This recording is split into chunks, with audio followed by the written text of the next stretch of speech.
Hello everyone, and welcome to the third episode of Saints and Sinners. Today I want to begin by giving a special greeting to all of my Chinese brothers and sisters in China and throughout the world. In just a few days, we are going to be celebrating Chinese New Year, the Spring Festival, and I want to send a special greeting to all of you. Gong Xi Fa Cai, Xinian Kuai La, Happy Chinese New Year. I hope that this year will be a year of blessing and numerous opportunities to bring glory and honor to Jesus Christ in the coming year. Now, let's dive into today's lesson. So we're looking at 2 Chronicles chapter 1, verses 13 through 16. And today's video episode is entitled Rich Man, Poor Man. Now, in the first two episodes, we went through the first 12 verses of 2 Chronicles chapter 1, and we saw how 2 Chronicles begins at the very start of King Solomon's reign. In the first 6 verses of chapter 1, we saw how King Solomon, in the very first act of his reign, called all of Israel to assemble together at Gibeon for a sacred assembly, where he offered up 1,000 burnt offerings to God. When this action showed that Solomon acknowledged that God was sovereign over the nation of Israel. Because even though God had set Solomon as king over Israel, Solomon was acknowledging that God was king over him, that God is the King of Kings and the Lord of Lords. Then in verses 7 through 12, in our second episode, we saw how King Solomon had a dream, and in that dream, God told him to ask for anything he wished. And so King Solomon, instead of asking for riches, wealth, long life, or the death of his enemies, or honor, or any of these other things, he asked for wisdom. He confessed that he was unable to know how to govern this great nation that God had set him over. And so he asked God to give him wisdom. And then, after he prayed that prayer, God responded by telling Solomon that he was very pleased with Solomon's request. He told Solomon that he was pleased with Solomon because Solomon had not asked for riches, wealth, honor, the death of his enemies, long life, or any other of the other things that most people would ordinarily ask for. But instead, Solomon had asked for wisdom. And so God then went on to give Solomon a promise. He told Solomon that he would give Solomon wealth, riches, and honor, such as no king who was before you or after you ever had, and none after you ever will have. And this was all in addition to giving Solomon wisdom. And so God promised to give Solomon great wisdom, but also to give Solomon great wealth. And now today, we're going to look at the last third part of the first chapter in 2 Chronicles, verses 13 through 17, and we are going to see how God fulfilled this promise that he made to King Solomon. So let's look at verses 13 through 17 of chapter 1 in 2 Chronicles. Then Solomon went to Jerusalem from the high place at Gibeon, from before the tent of meeting, and he reigned over Israel. Solomon accumulated chariots and horses. He had 1,400 chariots and 12,000 horses, which he kept in the chariot cities and also with him in Jerusalem. The king made silver and gold as common in Jerusalem as stones, and cedar as plentiful as sycamore fig trees in the foothills. Solomon's horses were imported from Egypt and from Cush. The royal merchants purchased them from Cush. They imported a chariot from Egypt for 600 shekels of silver and a horse for 150. They also exported them to all the kings of the Hittites and of the Arameans. So here in verses 13 through 17, we see how God fulfilled his promise and blessed Solomon with incredible wealth. According to verse 14, King Solomon had 1,400 chariots and 12,000 horses.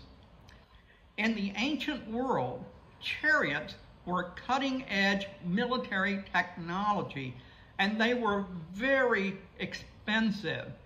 In fact, they were so expensive that only kings could afford chariots.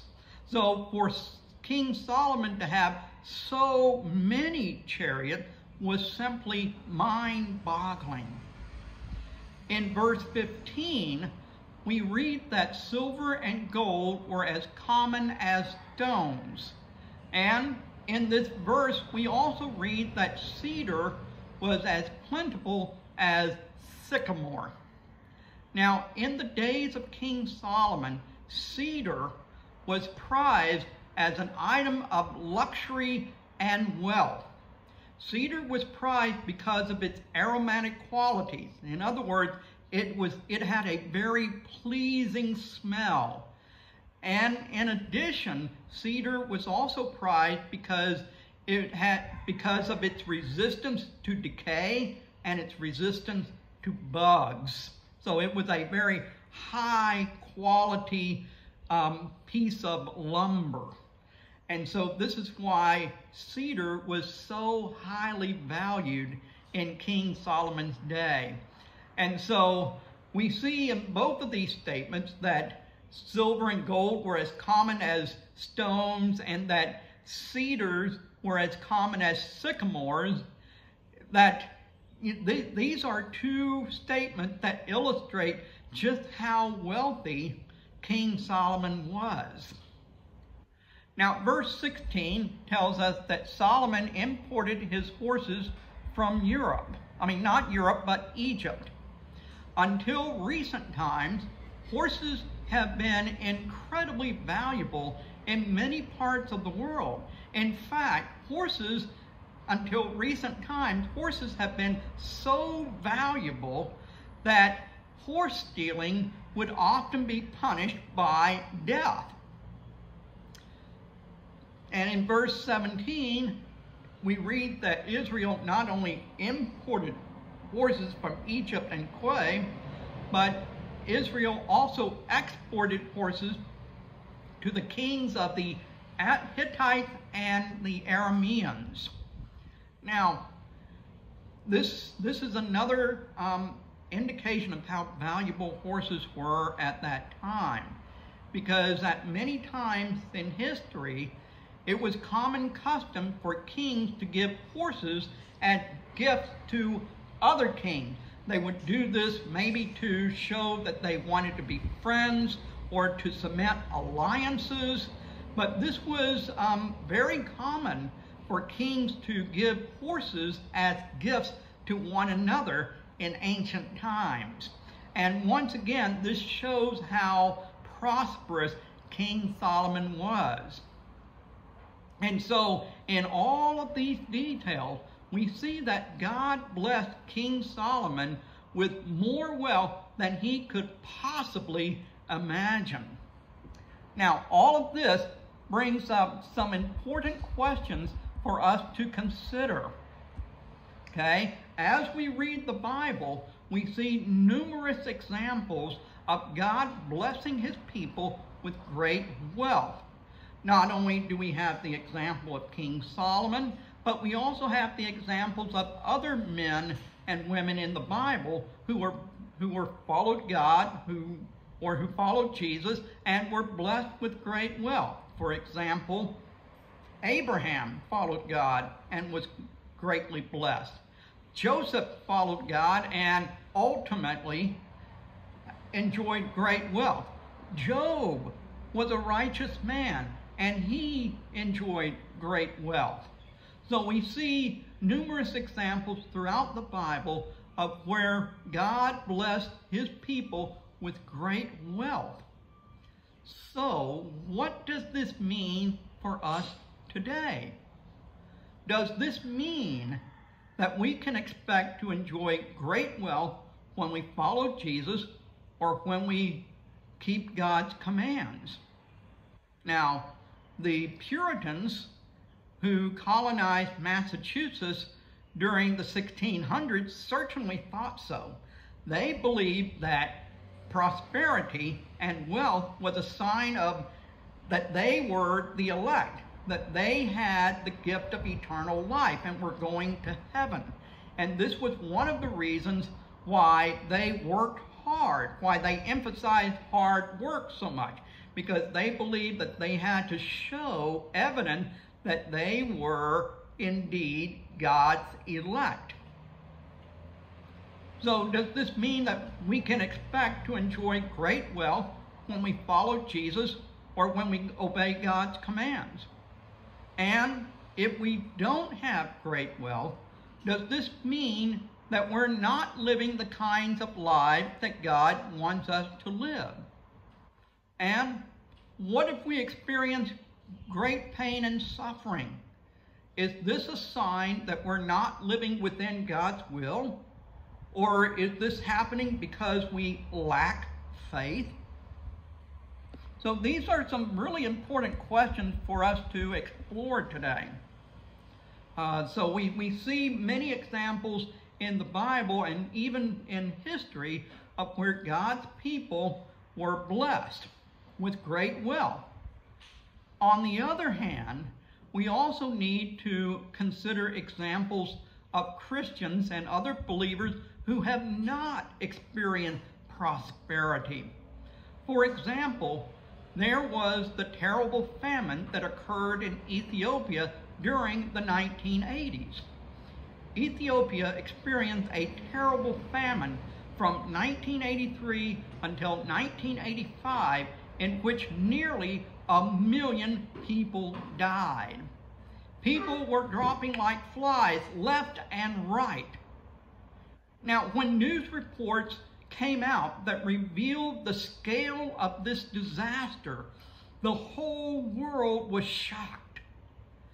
And it was at this time that many of entertainment's most famous celebrities gathered together to make the music video, "We Are the World," to raise awareness of this famine and to encourage people to give money to help end this tragic situation.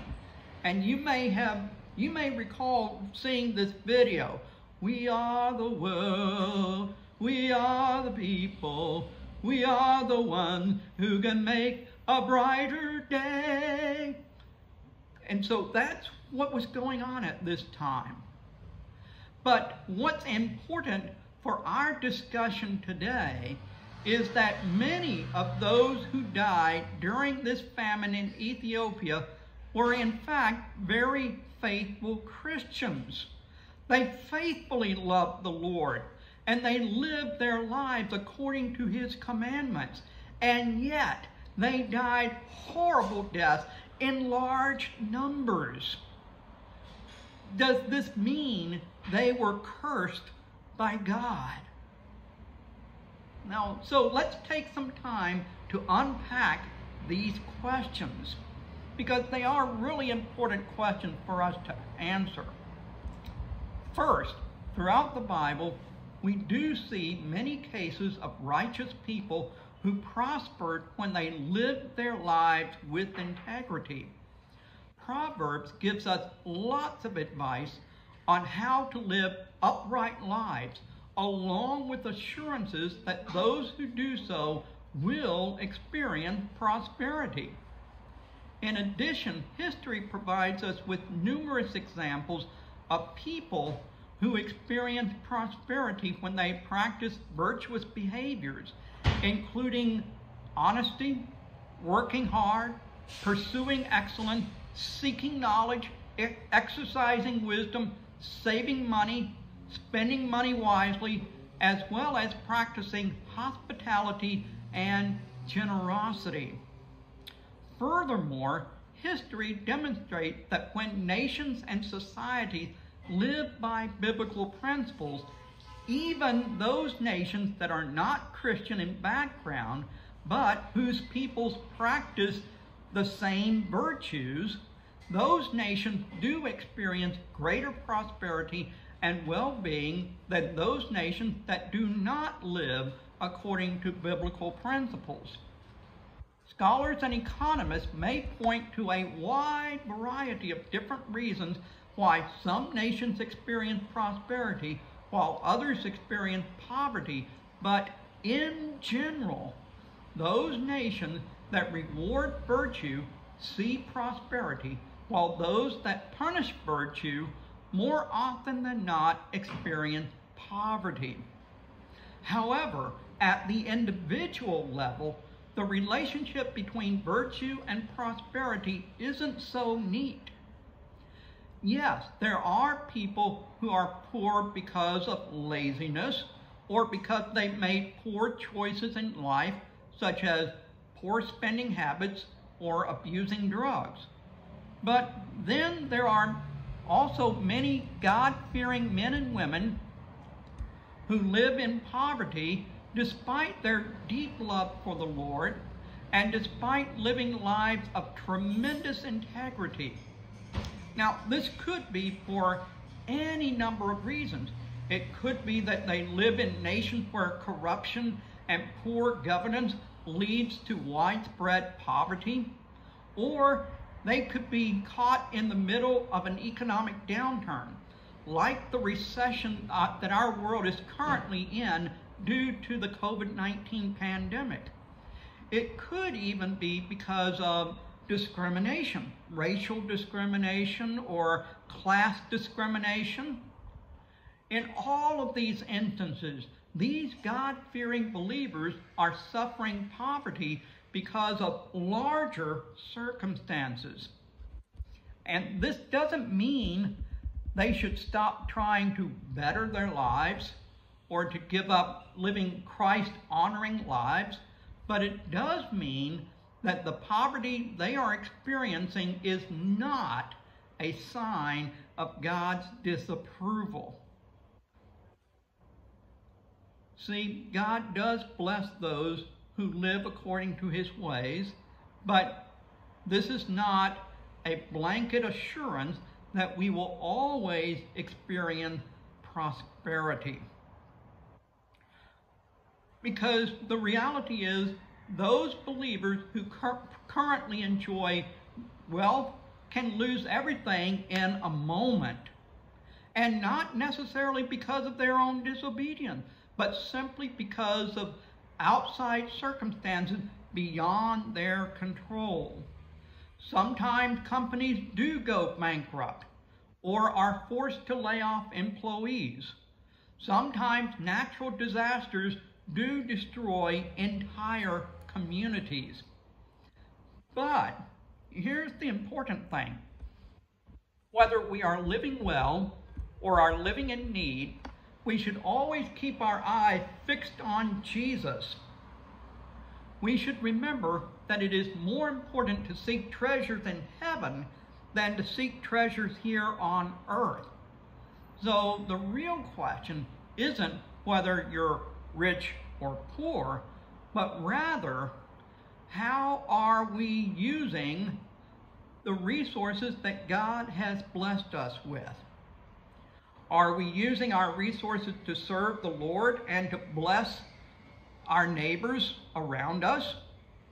Or are we using our resources only to gratify and satisfy our personal desires?